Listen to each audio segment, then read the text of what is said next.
नमस्कार। आज हम फिर हाजिर हैं एक नए कंटेंट के साथ और कंटेंट का नाम है गवर्नर ऑफ स्टेट्स, मतलब राज्यों के राज्यपाल। देखिए, अगर आप किसी भी कंपटीशन की तैयारी कर रहे हैं या आप किसी एकेडमिक के स्टूडेंट हैं, छात्र हैं, तो आप दोनों के लिए यानी सबके लिए क्या है महत्वपूर्ण है। आप कंपटीशन की तैयारी कर रहे हैं तब भी, और किसी क्लास में पढ़ रहे हैं, मतलब चाहे आप 9th 10th 11th 12th या उससे अपर क्लास में हो, तब भी आपके लिए क्या है, इस तरह के जो कंटेंट होते हैं, मतलब संविधान हमारे लिए बहुत ही महत्वपूर्ण है। हम गवर्नर ऑफ स्टेट्स पढ़ें, इस पर पहले हम थोड़ी सी चर्चा कर लेते हैं संविधान पर, क्योंकि गवर्नर ऑफ स्टेट्स जो है वो संविधान से ही जुड़ा है और संविधान का ही एक पार्ट है।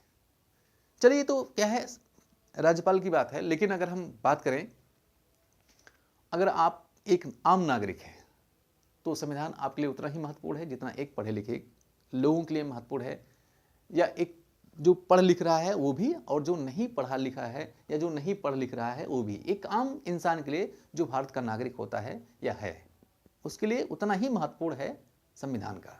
क्योंकि क्योंकि संविधान हमें राइट्स देता है, हमें तमाम तरीके के जो अधिकार देता है, वो हमारा भारत का संविधान ही देता है। पढ़ने का, बोलने का, व्यक्ति का, कहीं आने जाने का, तमाम तरीके की आज़ादी हमें ये ही देता है। हम आज़ाद घूम रहे हैं ना, इसके पीछे हमारा संविधान जिम्मेदार है, इसके पीछे संविधान की ताकत है। सरकार हमारे लिए कुछ काम कर रही है, इसके पीछे संविधान की ताकत है, संविधान का काम है। संविधान नहीं होता, सरकारें नहीं होती। और भारत का संविधान ये तय करता है कि भारत में एक सरकार होगी जो लोगों के लिए काम करेगी, और उस सरकार को चुनने का जो काम होगा वो भारत की जनता करेगी।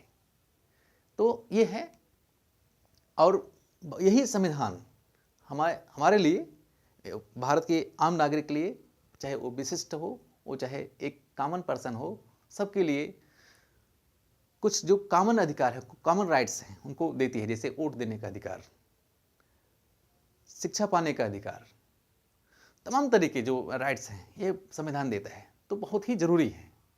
चलिए आते हैं मेन मुद्दे पर।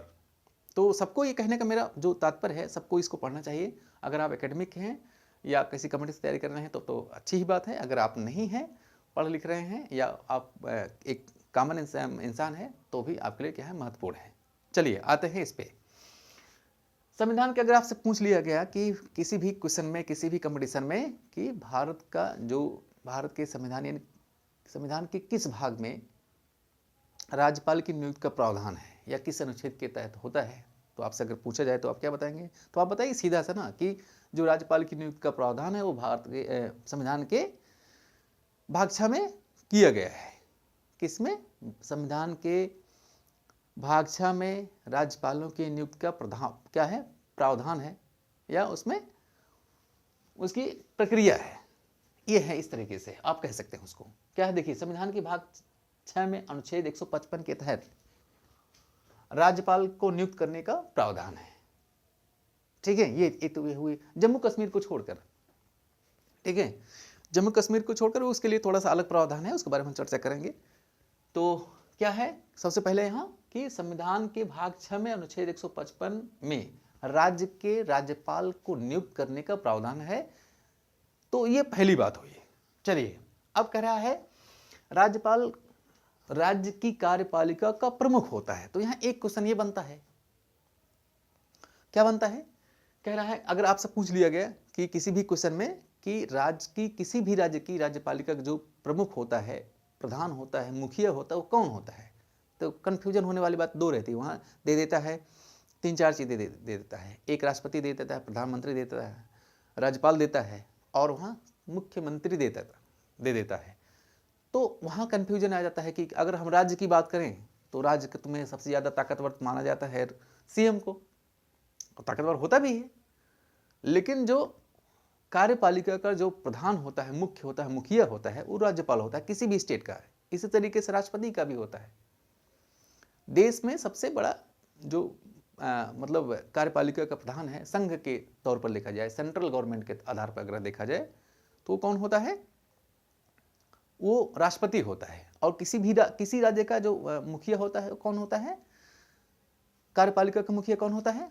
कार्यपालिका जो काम करती है मतलब विधान सभा में, विधान मंडल में, उनका मुखिया होता है उस राज्य का राज्यपाल।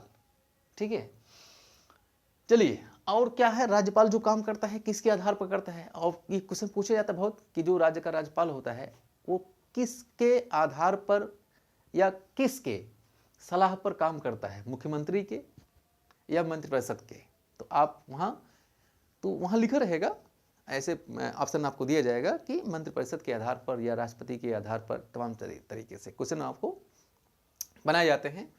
तो आप वहाँ बताएंगे कि जो राज्यपाल होता है वह मंत्रिपरिषद के क्या है, की सलाह पर काम करता है, मंत्रिपरिषद की सलाह पर काम करता है, जो वहाँ मंत्रिपरिषद होता है उसके आधार पर वो काम करता है। कह रहा है अनुच्छेद 153 फर्स्ट के तहत जो राज्यपाल होता है वह अपने स्वविवेक के अनुसार काम कर सकता है, काम करने की उसको वहाँ परमिशन दी गई है संविधान में। किसके तहत, अगर एक आपसे पूछ लिया कि किस अनुच्छेद के तहत राज्यपाल स्वविवेक से काम करने के लिए स्वतंत्र है, तो आप कहेंगे अनुच्छेद 153 फर्स्ट के तहत। ठीक है, तो एक क्वेश्चन और एक आंसर यहाँ बन जाता है। फिर कह रहा है एक क्वेश्चन यहाँ बनता है, क्या बनता है कि 1956 में किए गए संशोधन के अनुसार, 1956 में किए गए संशोधन के अनुसार अनुच्छेद 153 के तहत, ठीक है, किसके तहत, अनुच्छेद 153 के तहत या उसके आधार पर एक ही व्यक्ति किसी भी दो या दो से अधिक राज्य का राज्यपाल नियुक्त किया जा सकता है। बहुत ही इंपॉर्टेंट क्वेश्चन है, ऐसा क्वेश्चन पूछा जाता है। ये क्वेश्चन बहुत पूछा गया है कि जो राज्यपाल होता है यानी किसी भी राज्य का मतलब जो कार्यपालिका का मुखिया होता है कौन होता है, ये क्वेश्चन बहुत बार पूछा गया है। यूपी पीके में तो कई बार पूछा गया है, तमाम कंपटीशन में आप देखेंगे तो ये पूछा जाता है वहाँ। तो अगर ऐसे यहाँ ये भी पूछा जाता है या ये भी पूछ लिया गया भी आप यहाँ, क्योंकि इस समय चल रहा है यूपी पी की वैकेंसी आने वाली है, तो अगर आप यहाँ से रेडी हैं तो आने दीजिए, आप फेस कर लेंगे, उसका सामना कर लेंगे। तो देखिए 1956 में किए गए संशोधन यानी 100 अनुच्छेद जो आर्टिकल है कितने 153 यानी 153 के आधार पर एक ही व्यक्ति को एक से अधिक राज्यों का या दो से अधिक राज्यों का राज्यपाल नियुक्त किया जा सकता है। ये प्रावधान है भारत के संविधान में। किसके तहत, 1956 में 153 अनुच्छेद 153 के तहत वह दो या दो से अधिक राज्यों का राज्यपाल नियुक्त किया जा सकता है, ये प्रावधान है। तो एक आंसर और यहाँ क्वेश्चन और आंसर दोनों बन जाता है। चलिए अब बात करते हैं कि अब कौन राज्यपाल बन सकता है। अब राज्यपाल बनने के लिए योग्यता क्या होनी चाहिए, ठीक है। तो आप वहां ये बताइए कि भारत का कोई भी नागरिक जो 35 वर्ष की आयु को कंप्लीट करता है, पूरी करता है, वह भारत के किसी भी राज्य का राज्यपाल बनने की योग्यता रखता है, यानी वो बनने के योग्य है। और ये किस अनुच्छेद के तहत अगर आपसे पूछ लिया गया तो आप क्या बताएंगे। सबसे पहले आप क्या बात बताएंगे कि ये पूछा जाता है, कई बार पूछा गया है कि राज्यपाल बनने के लिए अधिकतम या न्यूनतम आयु क्या है। न्यूनतम आयु पूछा जाता है तो आप बताएंगे 35 वर्ष की आयु को वह कंप्लीट कर चुका हो, भारत का नागरिक हो, ठीक है। और यह किस अनुच्छेद के तहत होता है तो आप बताएंगे 157 अनुच्छेद यानी आर्टिकल 157 के तहत उसकी क्या है, उसकी योग्यता का उसमें वर्णन किया गया है, ठीक है, अनुच्छेद 157 के आधार पर।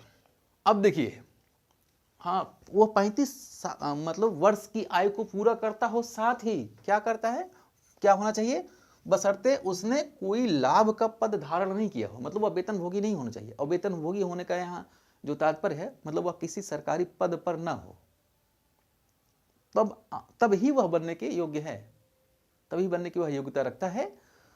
यदि है भी मान लीजिए, और एक चीज और है, वह किसी भी विधानसभा का जो दोनों सदन होते हैं, वो विधानसभा और विधान परिषद, उसमें किसी का भी एक मेंबर नहीं होना चाहिए, सदस्य नहीं होना चाहिए, मतलब कहने का एमएलए या एमएलसी नहीं होना चाहिए, विधायक नहीं होना चाहिए, ठीक है। अगर है भी वह तो उसको अपने पद से शपथ लेने से पहले क्या है, उसको त्याग पत्र देना पड़ेगा।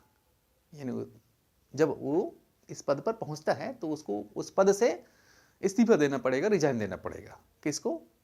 जो बनना चाहता है राज्यपाल, राज्यपाल बनने की जो योग्यता है उसमें ही आता है। और ये कह रहा है कि विधानमंडल का सदस्य ना हो, और ये किस अनुच्छेद के तहत है? ये 158 के तहत है। ठीक है। सामान्य तौर पर राज्यपाल 5 वर्ष के लिए, देखिए सामान्य तौर पर जो राज्यपाल होता है वो 5 वर्ष के लिए ही नियुक्त किया जाता है। लेकिन ठीक है, क्या है, सामान्य उसकी जो आयु होती है, कार्यकाल होता है, ठीक है, तो वह कितने वर्ष के लिए होता है? 5 वर्ष के लिए होता है। फिर क्या है, लेकिन भले 5 वर्ष के लिए है, लेकिन उसे राष्ट्रपति बर्खास्त भी कर सकता है, उसे पद से हटा भी सकता है, या उसे हटाया जा सकता है। किसके द्वारा? राष्ट्रपति देव के द्वारा। क्यों हटाया जा सकता है? क्योंकि राष्ट्रपति ही उसको नियुक्त करता है प्रसाद पर्यंत, तो राष्ट्रपति उसको हटा सकता है। बशर्ते क्या होना चाहिए? बशर्ते ये होना चाहिए कि वह जो राज्यपाल है उसके खिलाफ कोई मतलब एक ऐसा कृत्य हो, जैसे कानून का उल्लंघन हो, या किसी घूसखोरी, घूस लेता हुआ मतलब वो आ जाए। तो तमाम ऐसी चीज़ें होती हैं जो उसमें बताया गया है कि अगर इसके तहत वह पाया जाता है, चाहे वो उल्लंघन करता है कानून का, या घूस का काम करता है, घूस लेने का काम करता है, ऐसे तमाम 2-3 चीज़ें और दी गई हैं, तो जो राष्ट्रपति है उनको क्या कर सकता है? उस पद से उनको हटा सकता है, उनको पद से हटाया जा सकता है। राज्यपाल को अपने पद से इस्तीफा देना पड़ेगा। कब पड़ेगा? जब राष्ट्रपति इसको ऐसा करने को बाध्य करेगा। ठीक है। अब ये देखिए, अब देखिए हटाया भी जा सकता है, क्योंकि राष्ट्रपति द्वारा उसे नियुक्त भी किया गया है या किया जाता है। एक किस में है? अनुच्छेद 156 फर्स्ट में है। ये प्रक्रिया किस में है? अनुच्छेद 156 फर्स्ट में है। राज्यपाल, देखिए अनुच्छेद 200, अनुच्छेद किसके? अनुच्छेद देखिए, अनुच्छेद 202 के तहत, किसके तहत? 202 के तहत राज्यपाल को वेतन भत्ते अन्य संबंधित राज्य के संचित निश्चय, मतलब क्या है कि अनुच्छेद जो 202 है, 202, उसी के तहत उसको वेतन भत्ते या उससे जुड़ी और जो खर्च होते हैं राज्य के संचित निधि से किया जाता है। राज्य के संचित निधि का मतलब जो राज्य जिस भी किसी राज्य का वो राज्यपाल है, उसकी जो अर्निंग होती है उस स्टेट की, उसी में से उसको भी क्या है? वेतन दिया जाता है संचित निधि से। ठीक है। तो अगर आपसे अगर पूछा जाए कि अनुच्छेद यानी किस अनुच्छेद के तहत, किस आर्टिकल के तहत राज्यपाल को वेतन का प्रावधान है, तो आप बताएंगे अनुच्छेद 202 के तहत। ठीक है। तो अब देखिए, राज्यपाल अपनी मंत्रि परिषद का क्या होता है? मंत्रि परिषद का जो उसकी नियुक्त भी करता है, मतलब उसको शपथ दिलाता है। किसको?